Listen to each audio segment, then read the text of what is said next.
Welcome back to Midpoint, everybody. As we told you earlier today, President Barack Obama made a statement about Iraq and certainly what he would do or what he was planning to do. And as we have discussed here, and we've heard from an awful lot of people here today about what we see, what we hear, what we think we're going to be hearing about this now. And there's still a tremendous lot of questioning as to whether or not there really is anything at this point that the president can do. All right, now let's hang with me on this, because a little bit about what Barack Obama talked about today. And this is the transcript, a little bit of what he said today. Consider certain things. Now, this threat is not brand new. That certainly is something that the American people certainly want to ask about. This threat is not brand new. It is not as if all of a sudden this came out of nowhere.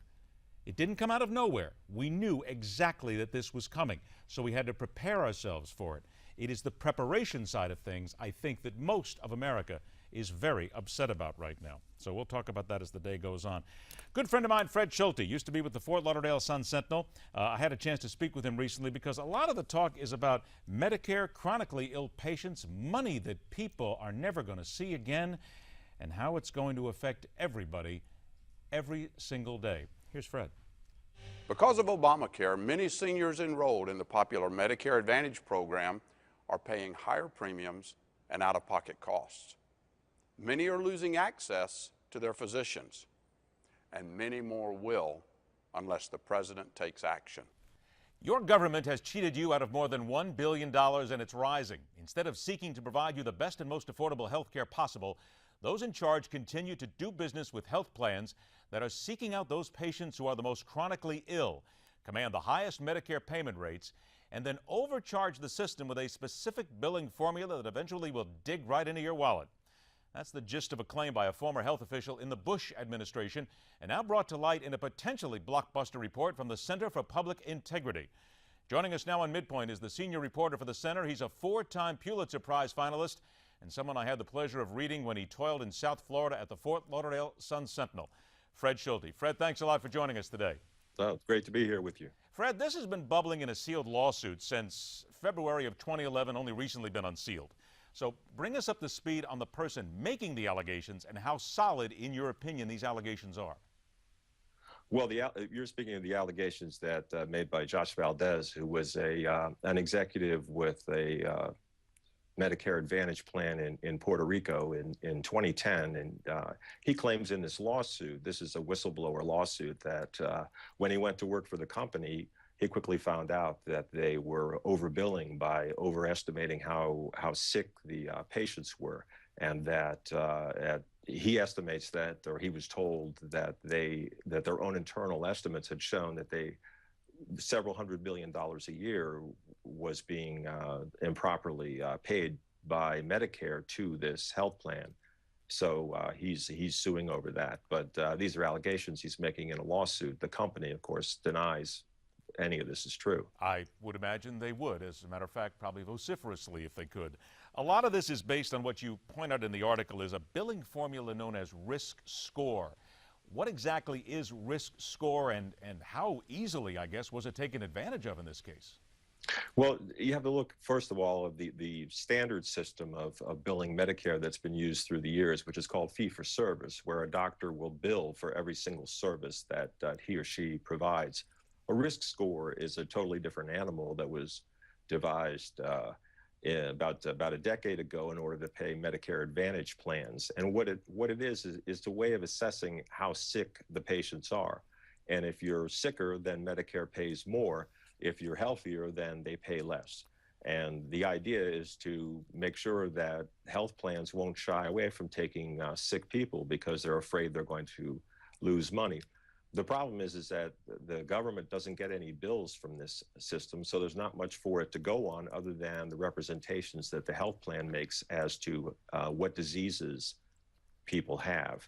What Medicare has seen over the years is that they have a difficult time making sure that the health plans don't exaggerate how sick the people are that they're enrolling in order to make more money. Now, when you say that the government doesn't get any bills here, that seems kind of odd, because wouldn't you want the guys who are in charge basically to see the money being spent, where it's being spent, and how? It seems almost like a shell game at that point. Well, I wouldn't necessarily say that it's a shell game, but it's a system that certainly has to take a whole lot on faith, and they continue to take a whole lot on faith, even though their own internal analysis of the situation keeps showing that there's billions and billions of dollars that are misspent through overbilling because the risk scores aren't accurate. Doesn't this then make, and I remember this years ago, there were a lot of reports and a lot of studies, oddly enough, some of them were based on problems in South Florida, where people said that Medicare had become a license to steal. Doesn't this basically then define that and say, yep, that's exactly what it is still to this day?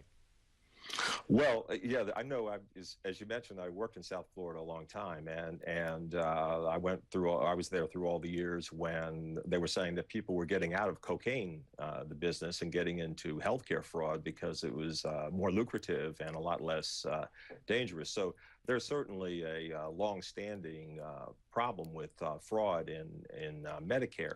Most of the fraud efforts, though, have looked at the fee-for-service side. There's been very little scrutiny of the Medicare Advantage, and one of the reasons that there's been so little scrutiny of Medicare Advantage is how complicated this billing system is. And we've seen a number of lawsuits and federal cases in which the federal government has a tough time trying to make the case against people that they believe are ripping off the system, because it's just so difficult and it's hard for them to figure it out.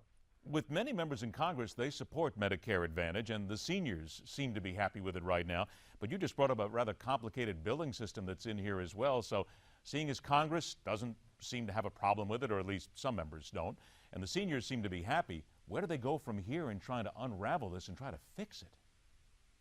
Well, I think that our research shows that they really need to look at this question of how accurate is risk scoring and make sure that they're protecting the taxpayers. I mean, the Medicare Advantage and the risk scoring system was originally an idea that from the Bush administration, but now it has widespread support.